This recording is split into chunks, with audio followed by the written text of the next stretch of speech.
Welcome back to EtherLink AI Insights. I'm Alex, and today we're diving into something that's reshaping how enterprises actually get work done.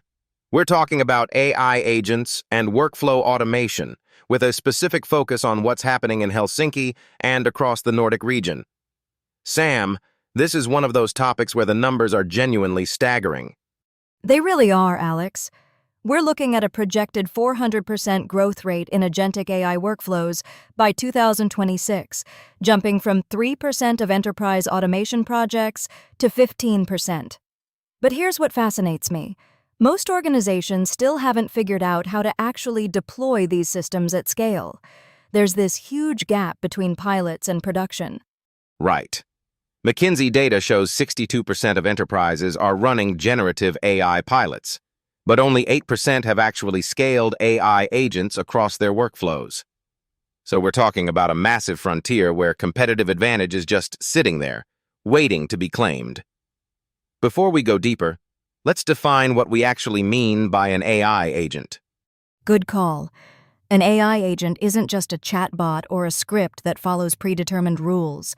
It's an autonomous system that perceives its environment, makes decisions, takes actions, and genuinely learns from outcomes, all without needing a human to approve every single step. The key word is adaptive. These systems handle ambiguity and improve performance over time. So if traditional automation is like a traffic light, red means stop, green means go, an AI agent is more like a traffic cop who can read the actual situation and adjust accordingly. It's dynamic. But that autonomy comes with real responsibility, especially in Europe where regulation is incredibly tight. Exactly. This is where Helsinki becomes genuinely interesting. The EU AI Act is effective now, 2025 to 2026, and it classifies AI systems by risk level. Non-compliance? That's fines up to 6% of global revenue. That's not a rounding error. But here's the strategic insight. The Nordic region, and Helsinki specifically, has built governance maturity into their AI ecosystem from day one. They're not retrofitting compliance, it's baked in. That's a huge competitive advantage, right? The enterprises that treat the EU AI Act as a strategic asset, rather than just a compliance checkbox, they're going to own market share and customer trust. But let's talk about the actual business case. What do we see when organizations successfully implement AI agents? The Boston Consulting Group analyzed over 150 enterprises, and the results are compelling. Average workflow acceleration of 40%, meaning process cycle times dropped by nearly half. Cost savings between $2.3 million and $5.2 million annually for a medium-sized organization. Error rates in customer-facing processes down by 23%.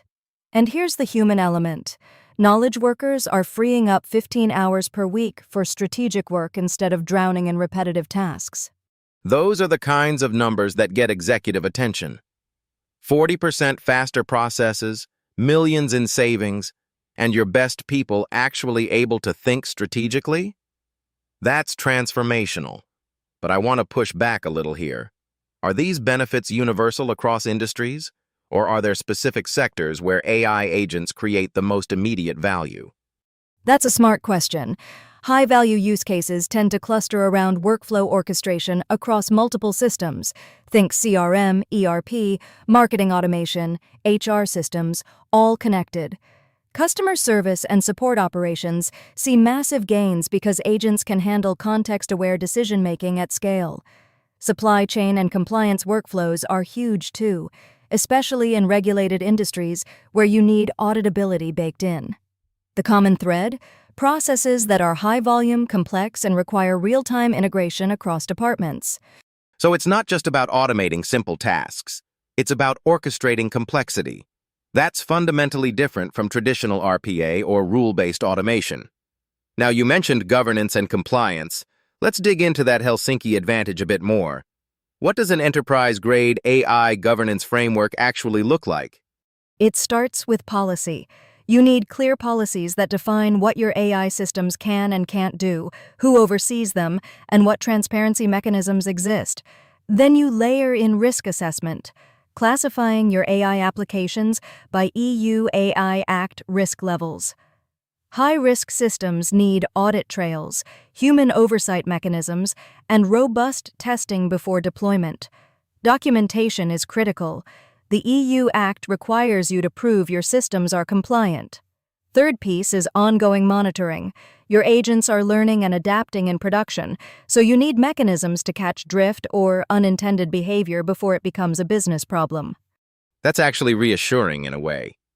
You're describing a framework that's rigorous but not paralyzing. It's not never use AI agents. It's use them intelligently and transparently. Why is Helsinki emerging as such a center for this kind of governance-first AI development? Several factors converge. Finland has a tech-forward culture and strong AI research institutions. The government has actively invested in AI regulation readiness, so there are consultancies and expertise centers that understand both cutting-edge AI development and EU compliance deeply. They're not seeing these as opposing forces. They're treated as complementary. And that matters because compliance-aware AI development costs money up front, but saves enormous amounts downstream. The Nordic region gets that trade-off intuitively. That's a cultural difference worth highlighting. In some regions, compliance is seen as a drag on innovation. In Helsinki and the Nordics, it's integrated into the innovation strategy itself. That probably attracts different kinds of talent and investment too. Speaking of which, for our listeners who are executives or AI leaders thinking about building their own AI agents and governance strategies, what's the practical entry point? Start with process mapping. Identify workflows that are high-volume, cross-functional, and have clear decision points. Understand your current pain. Is it speed, cost, error rates, or employee burnout? Next, audit your systems. Can they integrate? Do you have good data? Then run a pilot on a controlled, medium-risk process. Document everything. Use that pilot to build your governance framework and governance culture before you scale. So it's methodical. You're not ripping out your entire operation and replacing it with agentic AI tomorrow. You're being strategic and learning as you go. That actually aligns perfectly with the Helsinki approach we've been discussing.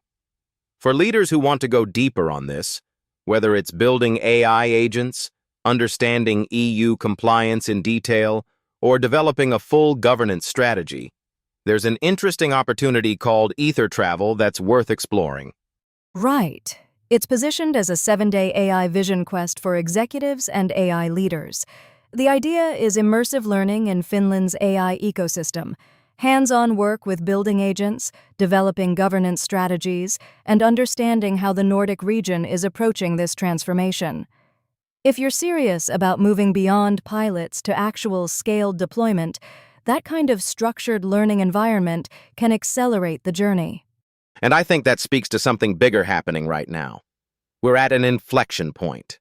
The enterprises that move thoughtfully on AI agents in 2026 will have competitive advantages that are hard to catch up with. The ones that wait will be playing catch-up from behind.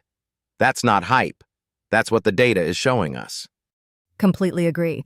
And the smart thing about Helsinki's moment is that it's democratizing access to both the technical knowledge and the governance expertise.